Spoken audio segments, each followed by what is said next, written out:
Hey everyone, welcome back. My name is Mac, and today we're going over the updated Elemental Shaman guide for the Midnight Pre-Season. Given we have 2 weeks until the actual season drops, I thought I'd do a quick little overview of where Elemental Shaman stands in the preseason. This guide is meant to be a quick little overview of Elemental in the interim before the season actually starts because it's a bit different than what we had previously mentioned in our last guides. Now before we get too deep, as always, I need to preface this by saying Blizzard has stated that they're going to be doing tuning passes on the 17th, the 24th, and beyond that, so this is heavily likely to change in the near future. But once those changes go live, I'll be making another video, as always, to keep you updated with the most up-to-date info on Ellie. But with that out of the way, let's jump right into it. So what's changed between pre-patch and the preseason?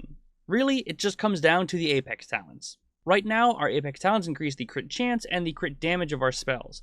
Problem is, that only affects your spells and ignores any summons, aka your grandmas and grandpas. So what this means in practice is the main feature of the Farseer hero talent tree doesn't interact with the Apex talents in any way, and as you might have guessed, because of this we're effectively forced into Stormbringer in all forms of content. And then on top of that, the recent tuning adjustments to Tempest are more priority focused, which just pushes Stormbringer even further ahead, which admittedly is surprising compared to where we were in the pre-patch. But what does that mean for the talents? Let's start off with raid or single target. While there isn't currently any raid or single target content happening right now in the preseason, this is the expected raid build heading into the season, assuming the next tuning passes don't flip the table again. The first change here is we've dropped Voltaic Blaze entirely and are moving these points into Master of the Elements choice node. In a raid setting, Blaze was mostly doing maintenance work anyways, so you're not losing anything by just using Flame Shock instead in its place. Master of the Elements turns Lava Burst into a setup button rather than a flat damage button, and pushes us towards the classic lava weaving we were accustomed to for years. Effectively, you weave Lava Burst in between your casts, empowering every other cast after your Lava Burst. We'll talk about that in more detail in a second, but the second change is swapping out Tectonic Collapse for Aftershock. This, instead of just a flat buff to our spenders, gives us a 25% chance to refund our Maelstrom when we use those spenders. This means we're getting more spenders over the course of the fight, which is already a flat 5% win, but it also smooths out your Maelstrom flow and allows for more empowered spenders thanks to Master of the Elements. And while those two changes might seem minimal because it's only 2 points, they are arguably the two most impactful talent points in the entire tree, as they both actively change how we play the spec. So because of that, our rotation actually adjusts quite a bit. Your entire goal is to consume Master of the Elements buff on the highest priority spell possible. To make this easier to follow, I'm just going to give you a simple priority list, and then on the screen somewhere there will be a Master of the Elements buff icon for everything that you should be buffing with this spell. Ignoring CDs, priority number 1 is Ellie Blast. If you can spend, you spend. Simple as that.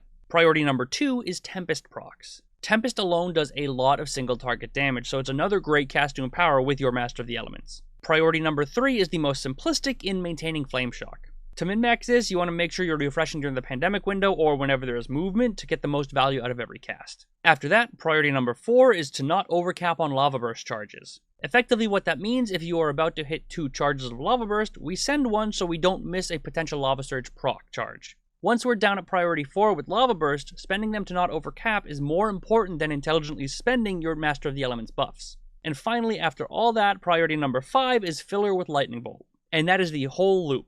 To clarify, you don't want to get caught up in Master of the Elements only buffing Elemental Blast or Tempest, because that's just frankly not possible. Sometimes you're going to have moments where you can only empower Lightning Bolt, and that is okay. Ideally, if you can send it on either of them, it's great, but if you can't, just make sure you keep casting. But now we need to talk about the version of Elemental that people are actually playing right now in the preseason with the Mythic Plus build, so let's go ahead and jump into those talents.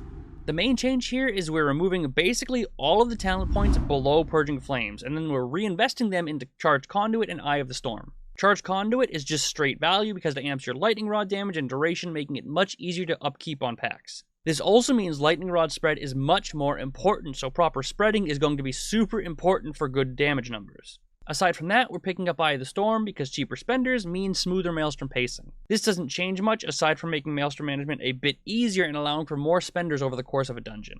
And then finally, just like in single target, we are swapping Tectonic Collapse for Aftershock for effectively the same reasons as I mentioned previously.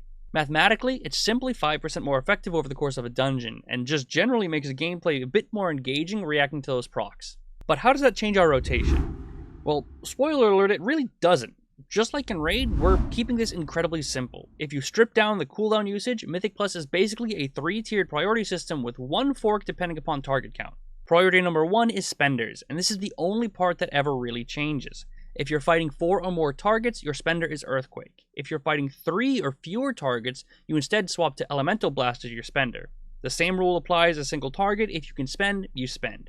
Priority number 2 then is your Flame Shock upkeep with Voltaic Blaze. Refreshing this during your pandemic window is ideal, and doing it while you're moving is even better because you can keep your uptime clean without stealing globals when you're standing still and could be casting other spells. Aside from that, we have the Inferno Arc for extra damage on our Chain Lightning, which just buffs everything else. And then priority number 3 is just filler. When you're not spending and you don't need to refresh, you fill with Tempest procs, and then Chain Lightning on AoE, or Tempest and Lightning Bolt in single target. Looking at this now, it's an incredibly simplistic priority list that we don't even need to meatball anymore for, which I fully expect to change once the tuning passes hit us on the 17th. But before this video ends, the biggest thing I want to emphasize here is that this is a pre-season snapshot, not the final version of the spec. The builds and priorities I gave you will work for now, and they are the best way to play Elemental with the way the Apex Talents and Tempest currently are pushing us. But I genuinely think that tuning is very likely going to change our rotation and builds again. The main reason I think that is because we have a brand new Purging Flames talent button sitting in the tree, and at the moment we're not taking it. Anytime Blizzard adds a new button like this, they usually want it to matter. So if we're heading into the season with a new toy and the best builds are saying, don't worry about that shiny new button, it's either a sign that the button is going to get buffed or the surrounding talents around it are going to be adjusted to push us towards that new button. So I would not be surprised at all if one of the upcoming tuning passes does end up changing our builds again for both Mythic Plus and Raid. Specifically because we're also running Stormbringer for both single target and Mythic Plus, which is kind of weird. For now though, this is where we stand, and I actually kind of like it. Specifically, I really like Master of the Elements adding some skill expression back into the class, alongside Aftershock bringing back that classic reactivity playstyle. So even if tuning does change again, and I do think it will, I'm hoping that these two pieces stick around because they're legitimately making the spec fun to play. But that's it for the preseason Elemental update. If this video helped you, make sure to like the video, subscribe, and drop a comment for what you're focusing on right now. And if you want to join a community of other Elemental Shaman enjoyers to bounce questions off of, talk, and more, you should join my Discord. That link's in the description alongside the talent builds for everything I spoke about in today's video. But with that out of the way, thank you very much for watching, I hope you enjoyed, and as always, I'll see you in the next one.